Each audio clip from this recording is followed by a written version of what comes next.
Hey everyone, it's your girl Mareed, and today we're diving into the age-old question that has puzzled many of us for years. Is the best place to find love the wild, wild web or your trusty circle of friends? Let's explore this together and see what we can uncover. What is the best place to find love? Is it through online dating apps or through the people you already know and trust?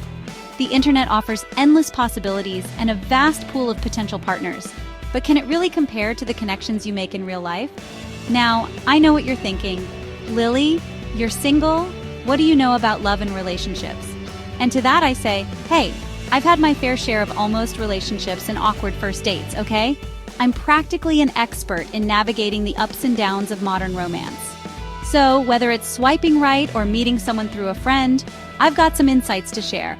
Buckle up, grab your snacks, and get ready for some serious relationship real talk. We're going to break it all down and see which method might just lead you to your perfect match. Let's get started. Okay, let's talk about the internet. It's this vast, interconnected web that has revolutionized almost every aspect of our lives, including how we find love. It's like this giant digital supermarket of love, right? Imagine walking down the aisles, each one filled with potential partners, each with their own unique packaging and promises. You've got your apps, your dating sites, your social media DMs. It's all there, just waiting for you to swipe right or send that risky "hey there" message. It's a world where a single swipe can change your life. And the options? Don't even get me started on the options. It's like being a kid in a candy store, but instead of sweets, you're choosing potential life partners. You can literally filter your potential soulmate by height, hobbies, whether they prefer pineapple on their pizza. The possibilities are endless. It's customization at its finest. It's like ordering takeout, but for love. You get to pick and choose, hoping that what you see on the menu is what you'll get in real life.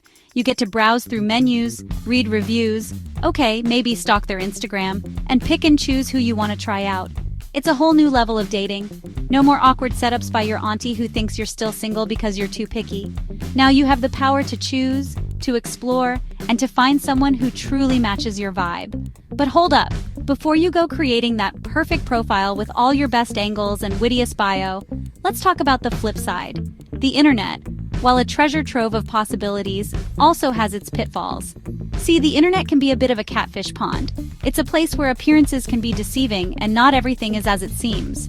You never really know who's on the other side of that screen. That charming profile could be hiding a completely different reality. That supermodel with the sparkling eyes and charming bio could be a 50-year-old dude in his mom's basement. It's a risk we all take in the digital dating world. And let's not forget about the ghosting, the breadcrumbing, the whole talking stage that seems to last longer than some marriages. It's a jungle out there, filled with its own set of challenges. It's enough to make you want to throw your phone out the window and swear off dating forever. But don't lose hope just yet.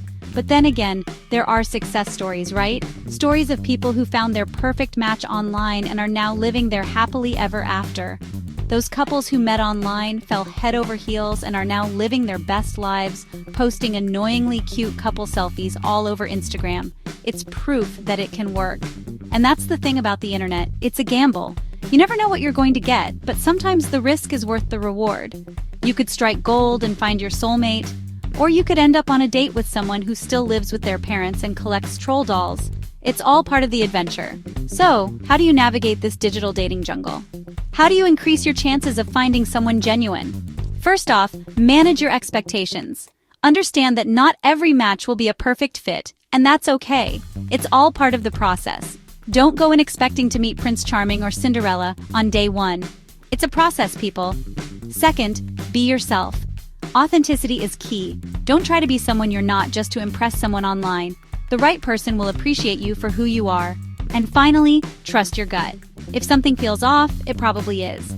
Your instincts are there for a reason. If something feels off, it probably is. Don't ignore those red flags. Now let's talk about those dating apps, shall we? Each one has its own unique features and user base. You've got your Tinder, your Bumble, your Hinge, your Grindr, each one with its own little quirks and target audiences.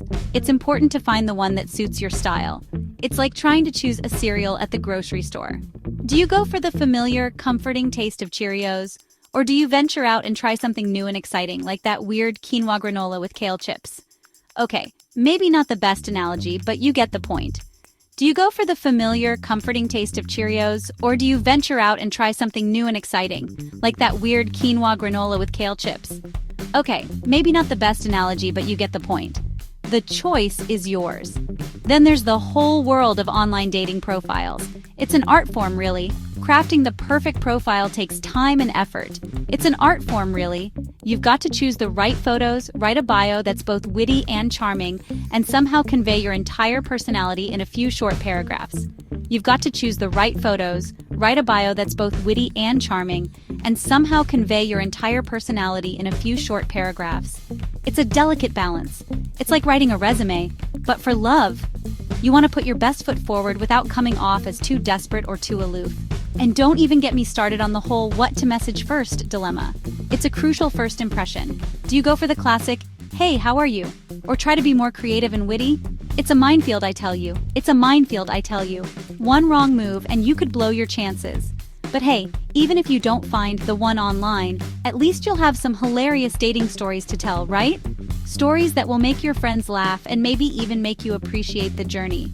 Like that time I went on a date with a guy who brought his pet parrot along, or the one who spent the entire date talking about his collection of vintage doorknobs. These are the moments that make the journey worthwhile. See, it's not all bad. The world of online dating is filled with ups and downs, but it's an adventure worth taking. So go ahead, put yourself out there. And who knows? You might just find love at your fingertips. Now let's move on to the circle of friends. This is where things can get really interesting. This is your crew, your squad, your ride or dies. These are the people who have your back through thick and thin.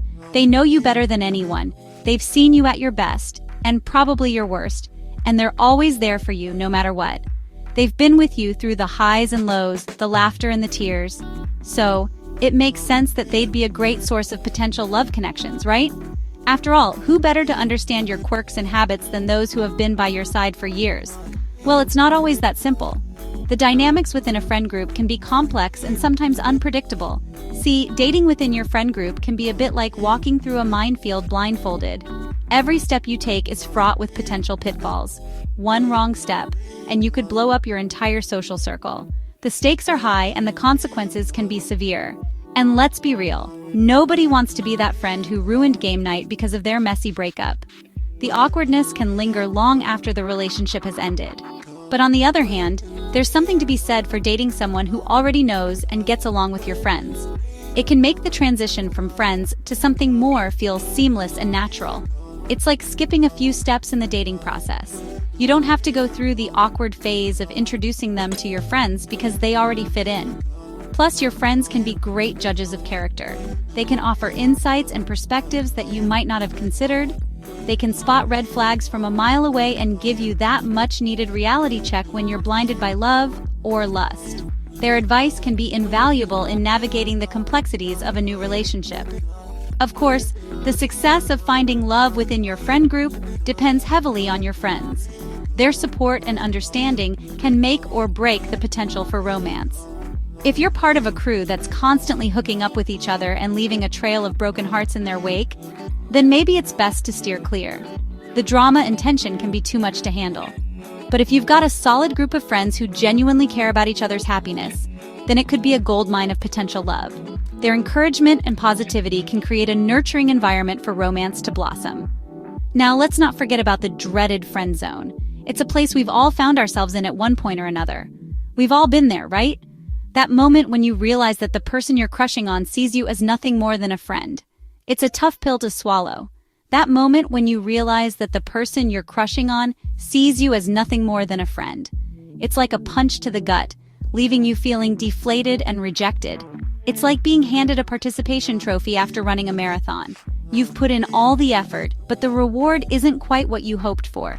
But hey, even if you don't find your soulmate within your friend group, at least you'll have some great wingmen or wingwomen by your side when you're out there navigating the dating world. Their support can make the journey a lot more enjoyable. And who knows, maybe they'll even introduce you to the love of your life. Sometimes the best connections come from unexpected places. After all, some of the best relationships start as friendships. The foundation of trust and understanding can lead to a deep and lasting bond. So, there you have it. The pros and cons of finding love online versus within your circle of friends. Each path has its own unique challenges and rewards. It's a tough one, right? Deciding which route to take can be daunting, but it's all part of the adventure. There's no right or wrong answer. It all depends on your own personal preferences and experiences. Ultimately, the choice is yours to make. So what do you think? Is the internet the ultimate love connection, or should we stick to our close circle of friends? Let me know in the comments below. And don't forget to like, share, and subscribe for more cheeky and humorous content. Until next time, stay awesome and keep smiling.